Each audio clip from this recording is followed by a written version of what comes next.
Megastar Shakib Khan নাকি ওই পার বাংলার সুপারস্টার দেব নাকি সুহাম, শুটিং স্পটে কে সবচাইতে বেশি সিরিয়াস থাকে এরকম একটা প্রশ্ন করা হয়েছিল ইদিকা পলকে। আপনারা সবাই জানেন বর্তমানে দুই বাংলার সবচাইতে জনপ্রিয় যে অভিনেত্রী উনি হলেন ইদিকা পল। সাংবাদিকরা ওনাকে প্রশ্ন করেছিলেন যে আপনি তো শাকিব খানের সঙ্গে কাজ করেছেন, দেব ভাইয়ের সঙ্গে কাজ করেছেন, সোহামের সঙ্গে কাজ করেছেন, যেটা রিলিজ পাবে কিছুদিনের মধ্যে। তো আপনার কাছে কাকে বেশি সিরিয়াস মনে হয়েছে শুটিং স্পটে?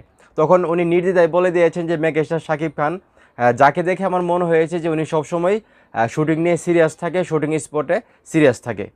ইদিকা পলের যে কেরিয়ার, মানে মুভির যে কেরিয়ার, সেটা কিন্তু শুরু হয় মেগাস্টার শাকিব খানের সঙ্গে প্রিয়তমা মুভির মাধ্যমে, এবং সেই মুভিটা কিন্তু বাংলাদেশে আলোড়ন সৃষ্টি করে এবং ইন্ডাস্ট্রি হিট হয়। এই একটা মুভির মাধ্যমে কিন্তু ইদিকা পল কিন্তু বাংলাদেশের সর্বস্তরের জনগণের কাছে, মানে দর্শকের কাছে কিন্তু জনপ্রিয়তা পেয়ে যায়, এবং সঙ্গে সঙ্গে ওই পার বাংলায় কিন্তু ওনার ভালো একটা ফ্যান ফলোয়ার হয়ে যায়। যদি উনি আগে সিরিয়াল বা নাটক করতো, সেখান থেকে কিন্তু ওনার মোটামুটি একটা পরিচিতি ছিল, কিন্তু প্রিয়তমা মুভির পর কিন্তু ওনাকে দুই বাংলায় মানে এক নামে চিনে ইদিকা পল হিসাবে। তারপর কিন্তু শাকিব খানের সঙ্গে উনি আরও একটা মুভি করেন, যেই মুভিটাও খুব ভালো বিজনেস করে, শুধু ভালো বিজনেস বলেই ভুল হবে, আমি বরবাদ মুভির কথা বলতেছি। মেহেদী হাসান হৃদয় ভাইয়ের যে বরবাদ মুভিটা ছিল, সেটা কিন্তু রেকর্ড পরিমাণ বিজনেস করছে দুই বাংলার, আমরা যদি হিসাব করি।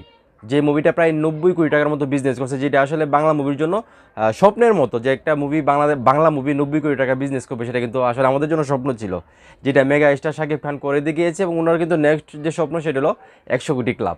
তো যাই হোক, ইদিকা পল কিন্তু দেব ভাইয়ের সঙ্গেও মুভি করেছে, যে মুভিগুলো খুব ভালো বিজনেস করছে। আর এখন কিন্তু সোহাম কিন্তু খুবই একজন ভালো মানের অভিনেতা, এবং ওনার আগের যে মুভিগুলো ছিল, আমরা যখন ছোটো ছিলাম, ওনার মুভির গানগুলো কিন্তু ব্যাপক হতো, এবং সঙ্গীত বাংলায় কিন্তু ঘুম থেকে উঠেই গানগুলো দেখার চেষ্টা করতাম।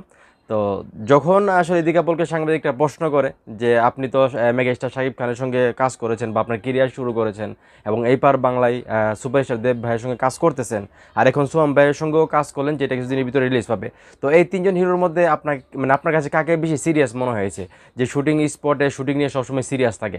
তো ইদিকা পল কিন্তু মানে নির্দ্বিধায় কোনো কিছু চিন্তা ছাড়াই কিন্তু বলে দিলেন যে মেগাস্টার শাকিব খানকে আমার সবচেয়ে বেশি সিরিয়াস মনে হয়েছে শুটিংয়ের মধ্যে। আমরাও কিন্তু জানি লাস্ট কিছু বছর ধরে শাকিব খান যেভাবে নিজেকে পরিবর্তন করতেছে, এবং ওনার প্রত্যেকটা মুভি কিন্তু একটা মুভির চাইতে আরেকটা মুভি আলাদা। আমরা যদি প্রিয়তমা বলি, তারপরে রাজকুমার, তারপরে যদি আমরা তুফান, তারপর বরবাদ, তাণ্ডব, এই প্রত্যেকটা মুভিতে কিন্তু ওনার চরিত্রটা ছিল আলাদা আলাদা, এবং উনি নিজেকে যেভাবে ভেঙেছেন গড়েছেন, সর্বস্তরের জনগণ বা দর্শক কিন্তু এখন শাকিব খানকে ভালোবাসে। বাংলাদেশের এমন কোনো মানে দর্শক নাই যেটা শাকিব খান এখন গর্ব করে বলে যে গুলশান থেকে গুলিস্তান, মানে গুলশান থেকে গুলিস্তানের সর্বস্তরের দর্শক শাকিব খানকে পছন্দ করে। তো এটা কিন্তু অস্বীকার করার কিছু নাই। তো ইদিকা পলের এই যে উত্তরটা, বা ইদিকা পল যে বলল যে এই তিনজনের চাইতে সবচেয়ে বেশি যে সিরিয়াস থাকে শুটিং স্পটে, সেটা হলো শাকিব খান। শাকিব খান যারা আছো, এই বিষয়টাকে তোমরা কীভাবে দেখতেছো সেটা অবশ্যই কমেন্ট করে জানাবা।